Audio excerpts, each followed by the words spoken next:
take a look at another example of the self-organization of this material. You can see it spiraling, spinning there. And now it's just one giant spiral as opposed to the two that were in the prior video that I showed. And this due to the fact that I took out the aluminum copper. Essentially, it was an electrode, but it wasn't connected to anything that had been in there that separated the two that they formed around. And now you can see just one.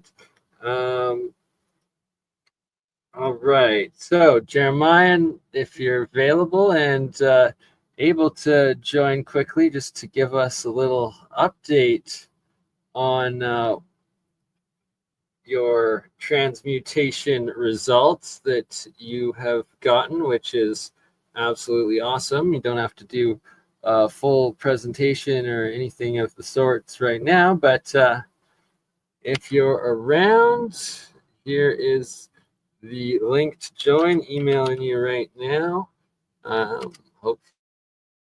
Hopefully not, no worries, my friend. Okay, send you the link. It is in your email now, I believe. Yes, it should have sent.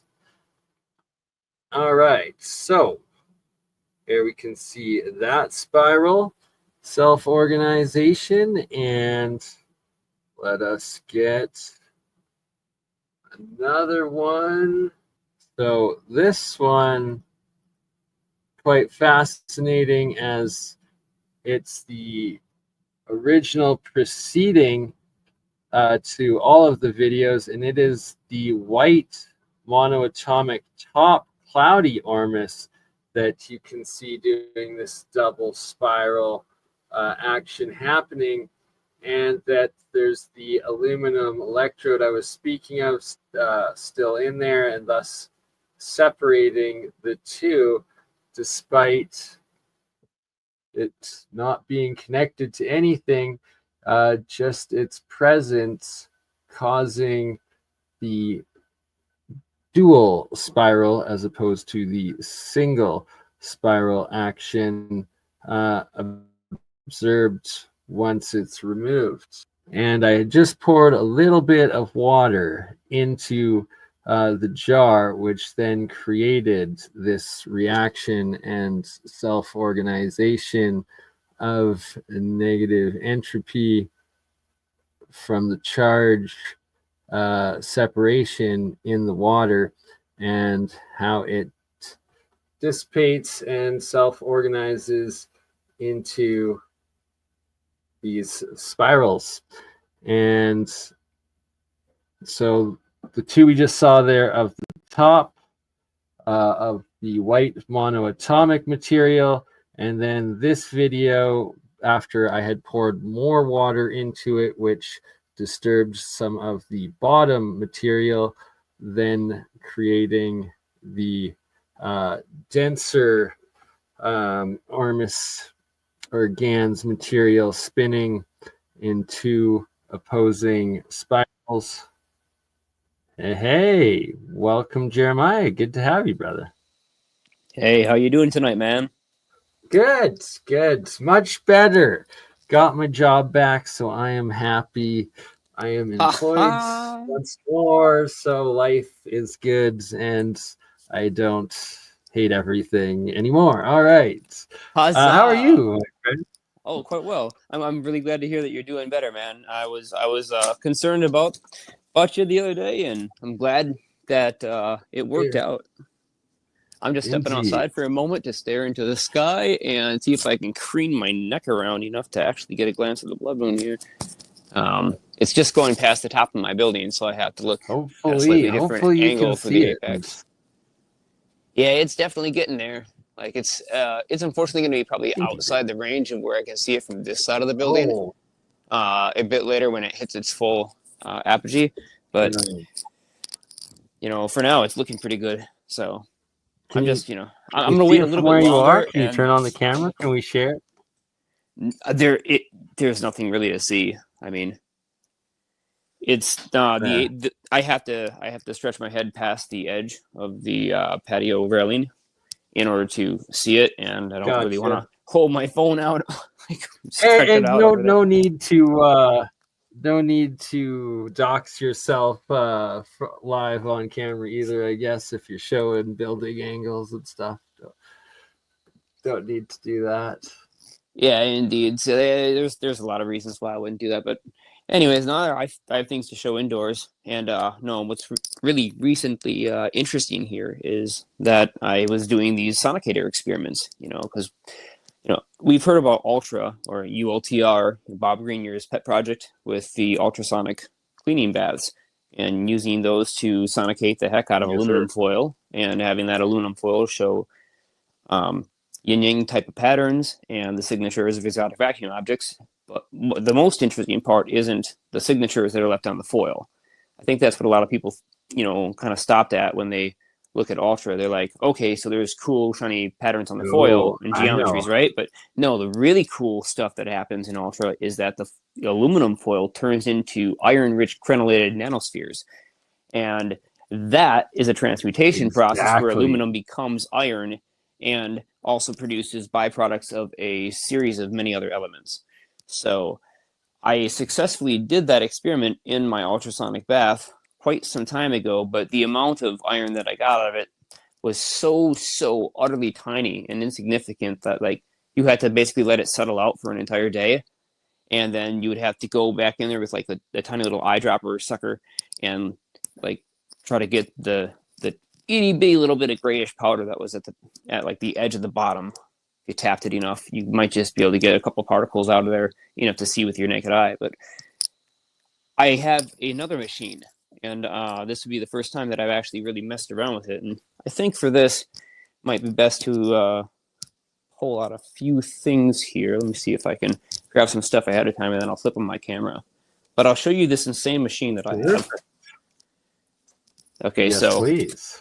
Y'all have been to a festival or a music show or something with really big speakers, right? I'm sure most people have stood in front of a bass subwoofer. Okay, so 400 watts is not a lot of power. It's not, a massive amount of power, but 400 watts is definitely significant. There's a decent amount of energy in 400 watts of audio, and especially, if you deliver that energy acoustically efficiently, it can be extraordinarily loud. Tube amps have a particular talent at converting electrical energy into mechanical motion very, very well through their conversion stages, because the transformers that are used to impedance match the high voltage side of the tube amp to the low voltage operating electromagnetic voice coil compensate for the little differences that would normally have to be thrashed through semiconductors. So that's why the sound of tube amps is much better and the fidelity is much better, is because it doesn't inject so much clamping noise. But okay, so here we go. I've got my foil and I've got that thing. And I'm going to turn on my camera. Very nice. All right. I'm excited. Why is my camera not working? Live difficulties, that's part of the process.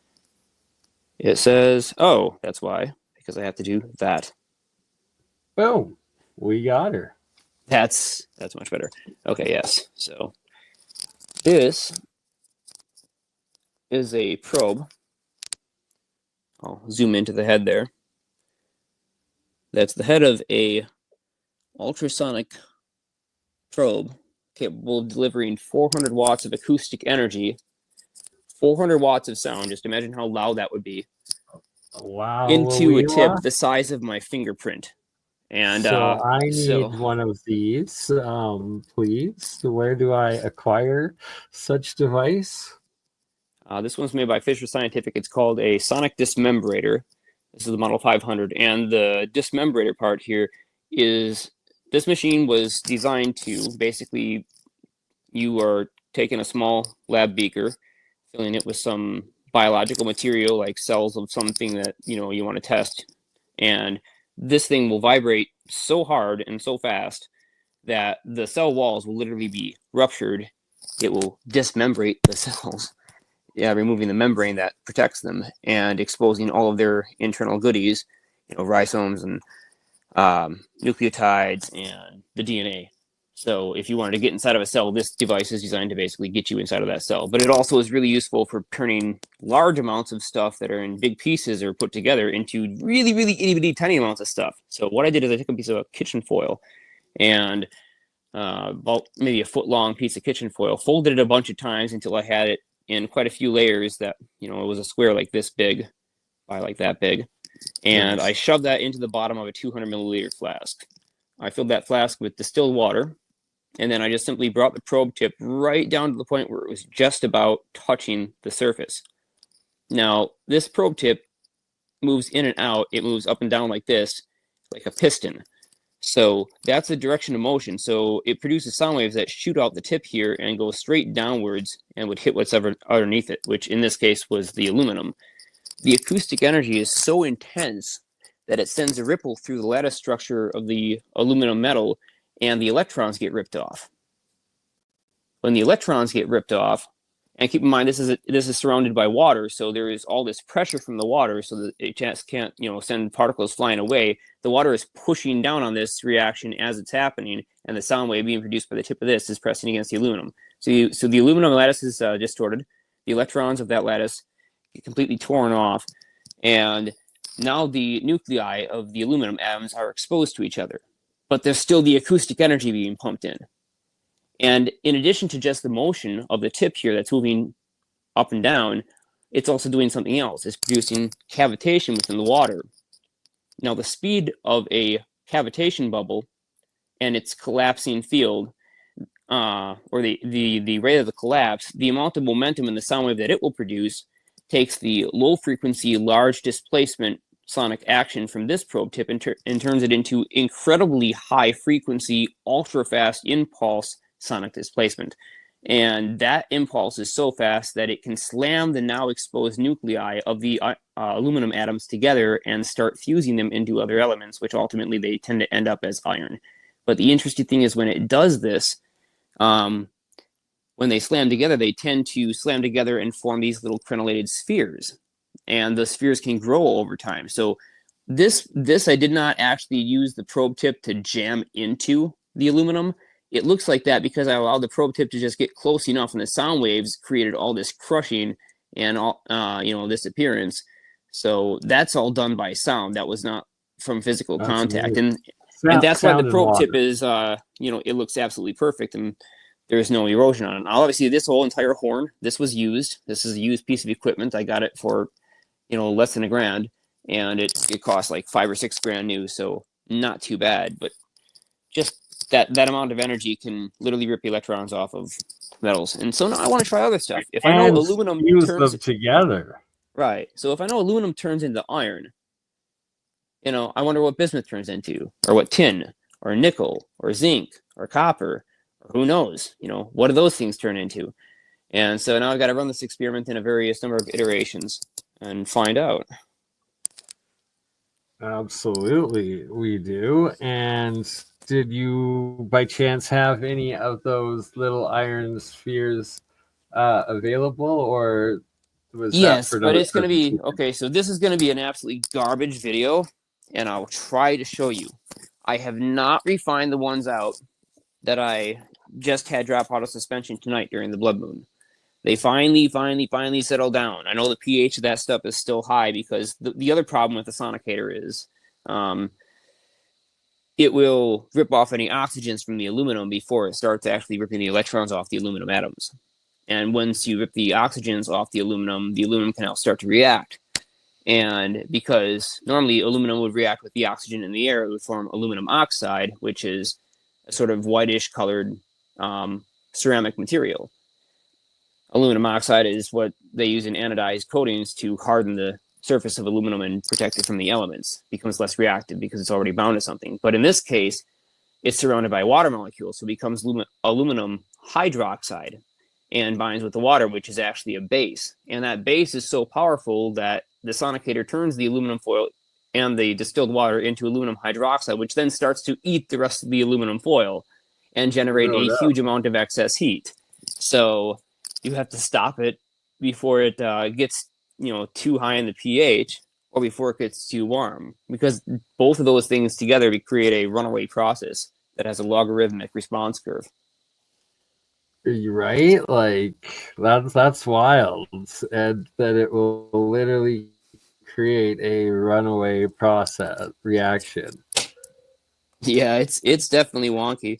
But So, okay, so I'm going to show you a tiny little sample, and I don't know how well you'll be able to see this, ooh, but I okay. will try. Okay, so inside this little jar, yeah, let's see if I can get this to focus. Okay, so inside that little jar, there's some of this like grayish dust.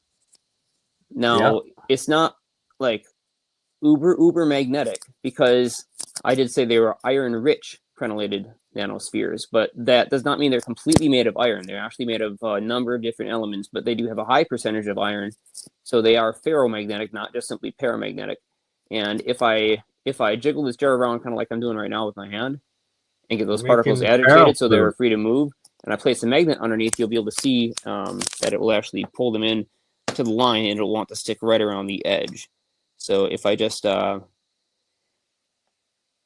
have to take this magnet off here, so I'll lift that up, see if I can show this. Oh yeah. Oh, just a little lower to the camera. There we go. It's not a good angle yet. I'm just going to shake it and agitate it for a little bit, and then I'm going to take the magnet away. Okay, so I took the magnet away, and you can see right at the edge where the magnet was, it pulled them all to that spot. And so if I put this closer to the edge, and I did the same thing, now they're all going to be near the edge when I take it away. I'll just wait for that to settle a second. Yeah, now you can see they're pulled to the edge. Yes, sir. So it's a bit weird because they're still suspended in water, but that's a tiny amount. Now I have two other jars, and I'll grab those real quick. And these are from my most recent experiment, where the piece of foil that I was showing earlier, those spheres that you're looking at were not from that experiment. They were from the one previous to that experiment. Nice. So the lighting is not as good here, but we'll see if we can see it. Oh, yeah. So in the bottom, there's actually quite a bit of aluminum fine nanoparticles, but you see all that grayish, really dark black stuff. That's the iron crenellated spheres.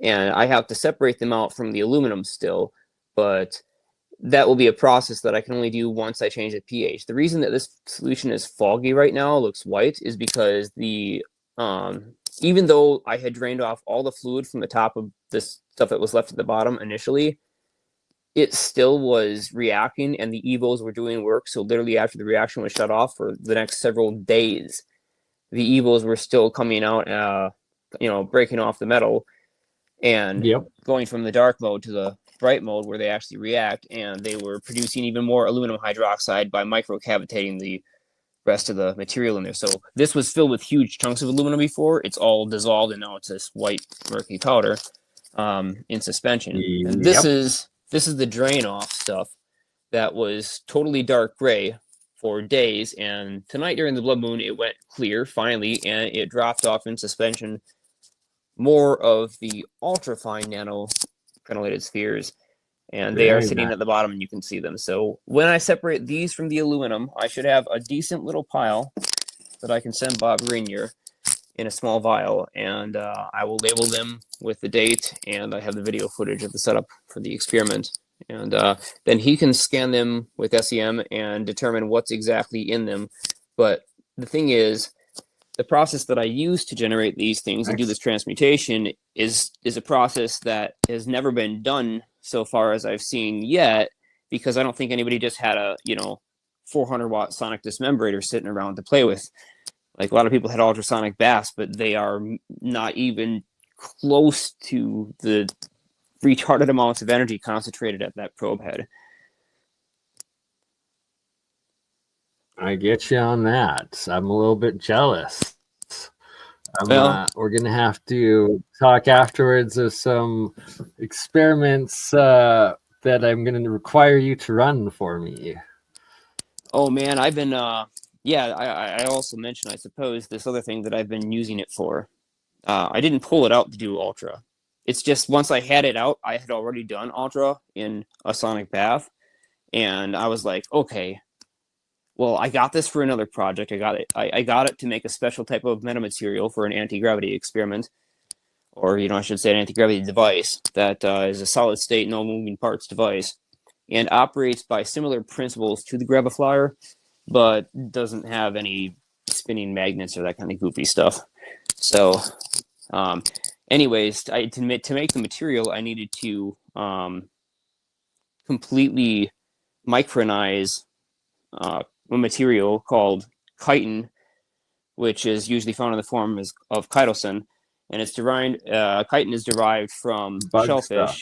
Yeah, shellfish and bugs like shrimp, crabs, lobster is mostly what you'll find like commercial chitin sources. They're being sold as chitosan or in that form for. But the chunks, the powders that you get, they're fairly large pieces. And in order to get them to form a very good hydrogel and start to relink protein chains using acetic acid, you have to break them down to the tiniest pieces possible.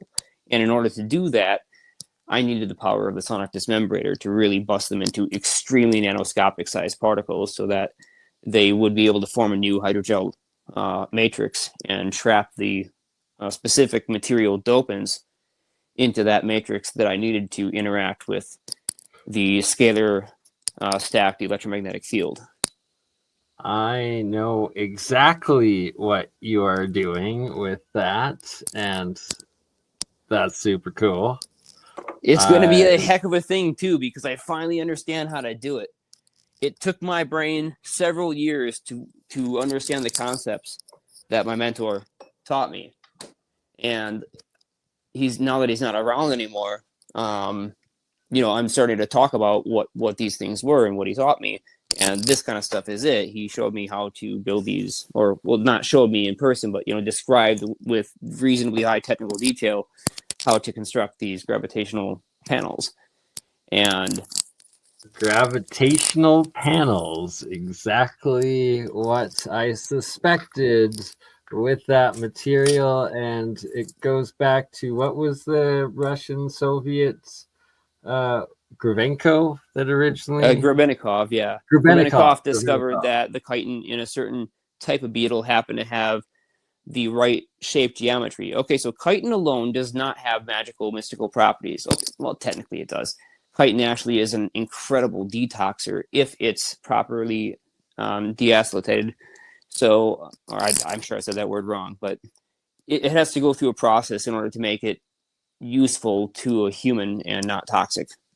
Otherwise, it can cause other problems. But if it's properly processed, chitin can help you lose a huge amount of weight safely in a healthy way really quickly, because chitosan will go into your body and it will grab hold of, like, each little chitosan particle will surround itself with a layer of fat that'll take out of the body. Like, usually the body has all kinds of fats that are kind of useless to it, and it keeps them around as like an absolute last resort because they're slow to break down, and they would allow you to like fast for weeks if you had them, because they break down so slowly, but you wouldn't be operating at any kind of capacity. So they really don't help us. And a lot of people store around these fats and walk around with these extra fats attached to them. And chitosan will help strip that stuff out of your body if it's not doing any good for you. And it'll leave the muscle tissues enhanced because it also acts as like a little delivery truck for all the phytonutrients that you're consuming.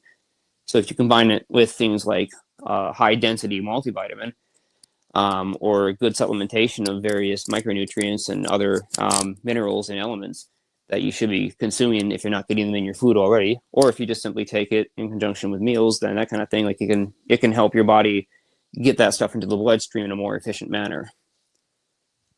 But of course, none of this is health advice. Yeah, it's not health advice. This is just if you go on Wikipedia and you read about the kind of uses that it has, or you go look up like on WebMD, this is the kind of thing that you're going to see it being described for. It'll also warn you, do not over ingest it. You have to actually know what you're doing. You have to have like a medically prescribed dose, and you should see a doctor first, according to all these sites, just to like check out if you're even, you know, if your body is healthy enough to even handle this stuff. So it's not the kind of thing that you should just go, oh, I'm just going to go get that on Amazon, right? And then just start experimenting on myself. Do not do that, because you can really mess yourself up, or find yourself in the bathroom for half a day or something that you just wish you had never done. Exactly. So anyways, chitin on its own does not have any kind of, you know, superior properties. But what Grebennikov found out is that there is this something in nature that causes fields to act weirdly. And it happens when you have something made of a certain shape.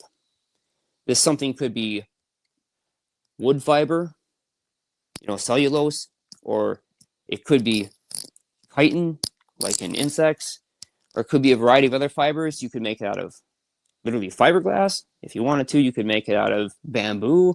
You can you know, just about anything that has a fibrous structure or anything. Technically, you can make it out of carbon nanotubes, and carbon nanotubes actually utilize this. Is one of the reasons why you have insanely high electron drift velocities over the surface of carbon nanotubes, and why the electrons don't actually flow through the nanotubes or jump atom to atom, but they flow as an evanescent wave across the surface, is because of that geometry.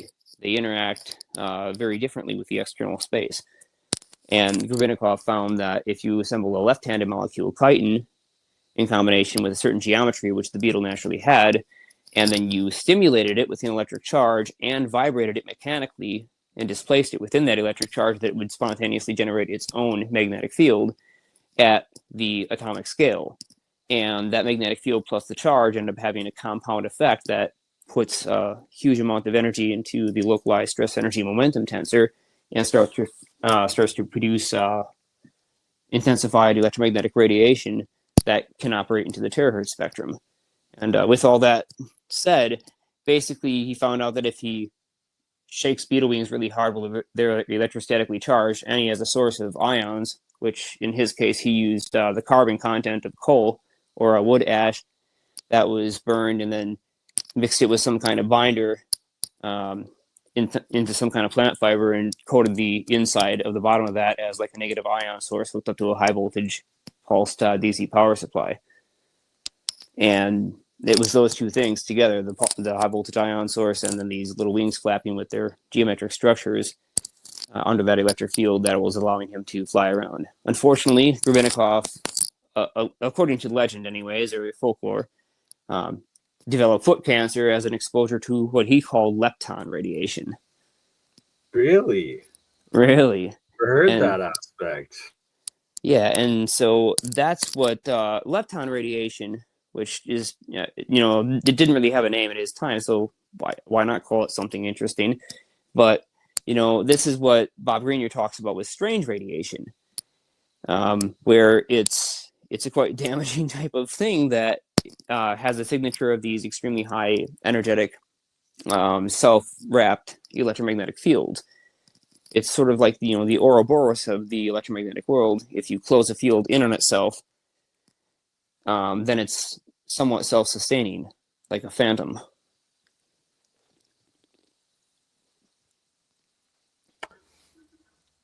Self-sustaining, self-generated magnetic field on the atomic level. It's a weird thing, man. It's a whole weird thing. Oh yeah. I'm sure like most of the stuff that I just said is not going to really serve anybody any kind of purpose or function. It probably sounds mostly like word salad, but I suppose the people that know about chirality and understand things like benzene ring aromatic reactions and that kind of thing, and has looked at Ron Kita's work, might be familiar with these concepts, and start to see why things like chitin with a left-handed spin molecule and carbon plus an electromagnetic field and an electric field can produce weird effects. I do have a paper that I'm working on Nice. which will help clarify these ideas in a much more eloquent way with less unnecessary words, since I'm kind of producing this description on the fly right now.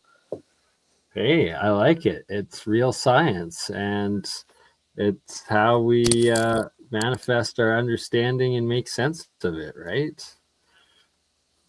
As best we can. Exactly. So I've been bringing up a few of these different charts and periodic tables in relation to how you're talking about if aluminum makes iron mostly, what bismuth most likely would do. And when looking at the relationship from the Walter Russell main periodic table, here we can see aluminum is on the 6th octave and it's one down from the middle. And then you got iron, which is on the 7th octave and also is one up from the middle, being cobalt there. So going down to bismuth on the 9th octave, being on the outer side there, 3 from center, then you're either going to get actinium or alberton if it does the same up one. Well, seeing as the rarity of those things, if it did actually upconvert in that fashion, then, right? If it actually did, like, nobody is going to say, well, that's strange, this must just be contamination of these ultra rare metals in the business that would never occur otherwise.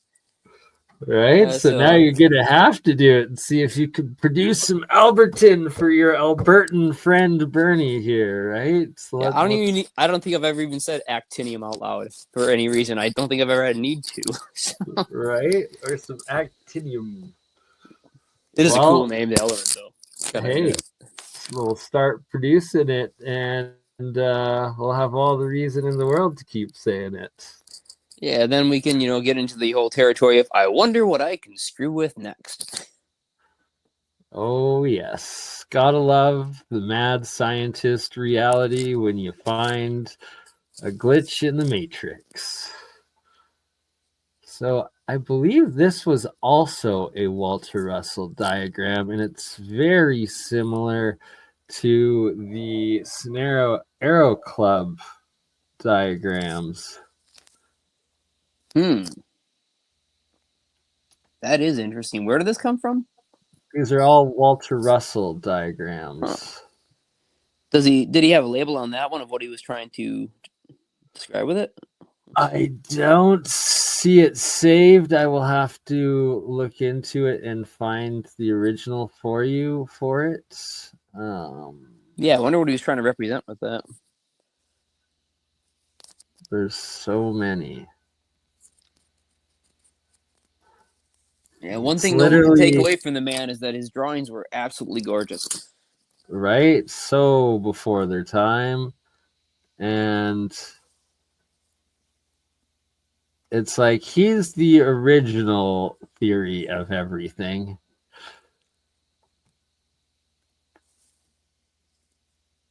Connecting sound, light, atoms, motion, energy, spin, octaves, charges, density.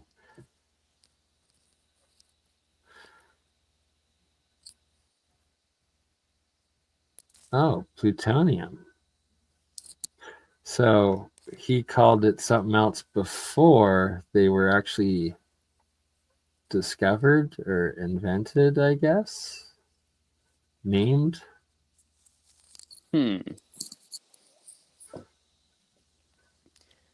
Yeah, I think when I have to print out some of Walter Russell's elemental charts.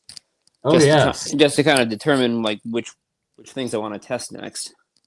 Right, there's so many, and Because if I got to send Bob stuff up anyways, I mean, and ship it all the way out there, I might as well include some samples of different metals as well, because that's stuff that he hasn't looked at yet, and it could be kind of exciting for him to get that in the SEM and figure out what the heck is happening there.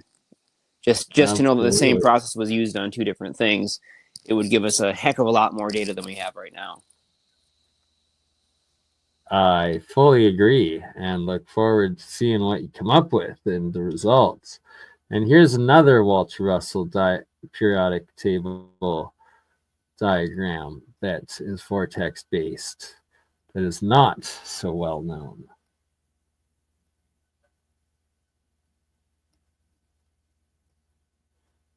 Very fascinating stuff. Oh, you're muted, Jeremiah, if you're trying to talk. Yes, indeed. I was not trying to talk. I was just actually looking at that chart, that spiral chart. And I was wondering where aluminum and iron sit on that chart to see how he represents that. Those were the noble gases, I believe. So, no, so there's iron down there. So yeah, they're just further out. Oh, see, there we got bismuth and iron and isotope. Oh. Yeah, so where's aluminum? Is it? I think it's on this side potentially, or no? Oh, I think there it is. I think aluminum is like the thing that's covered up by tritium. Yeah, aluminum right there. Okay, so, let's scroll back down to iron again. Let me see where that. Iron right here. Interesting. Yeah, it's not directly across, but I don't know why aluminum is stopping at iron, or why it tends to prefer that. Not a clue. That's probably a question mark for Bob. Or still to be discovered and answered. Indeed. And the other question that people were asking too, which I should probably at least address, is in my experiment, how do I know that it's iron and not just some isotope of aluminum that happens to both change the color to being identical to that of iron, but also, could aluminum become somehow ferromagnetic if a certain number of neutrons were removed or added? The thing is, I actually don't know. I have no idea if some of the isotopes of aluminum are magnetic or not. I suppose it's possible that it could warp the shape of the electron shell enough to do that. Not really certain though. So here's another periodic table that he has in the arch octave breakdown. Oops. Yeah, I've just got to get a copy of all of these. Right? I might even have them on my computer somewhere.